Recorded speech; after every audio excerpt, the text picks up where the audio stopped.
October 2 తారీఖు అంటే చదువుకునే చిన్న పోరగాళ్ళ కానుంచి సమాజాన్ని ఉద్ధరిస్తామని ఉపన్యాసాలు దంచే లీడర్ల దాకా అందరికీ ఎరికే. గాంధీ జయంతి యాదికుంటది కానీ ఆయన చెప్పిన తొవ్వల నడుచుడు మాత్రం చాలా మందికి అలవాటే ఉండదు. చెప్పుమంటే మేము గాంధీ మార్గంలోనే నడుస్తున్నామని గప్పాలు కొడుతుంటారు.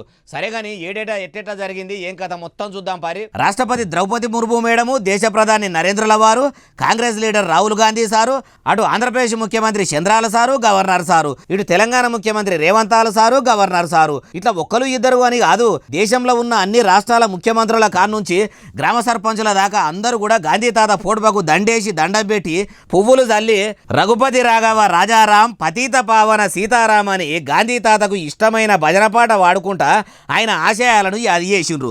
సత్యం, సామరస్యం, సమానత్వంతోనే బుడ్డగోసి పెట్టుకున్న తాత బతుకు సాగింది. అన్ని దినాలు బతికినా ఒక్కనాడు ఇమానం తప్పలేదు.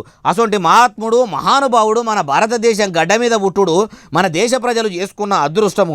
అందరూ ఆయన లెక్కనే ఉండాలని అందరూ అన్నారు. మరి వాళ్ళు కూడా గాంధీ తాత చెప్పినట్టు అహింసను పాటించుకుంటా, ఒక చెంప మీద కొడితే ఇంకో చెంప చూపెట్టుకుంటా, మద్యం మాంసం ముట్టుకోకుండా, సాటి జీవులనే కాదు సాటి మనుషులను కూడా పదవుల కోసమో, జాగాల కోసమో, భూముల కోసమో, పరువు కోసమో సంపకుండా ఉంటామని కూడా ఇమానందిని ప్రమాణం చేసి పాటిస్తే అయిపోవు. గాని అందరు లీడర్లు, దేశ ప్రజలందరూ కూడా గాంధీ తాత లెక్క ఆలోచిస్తారా?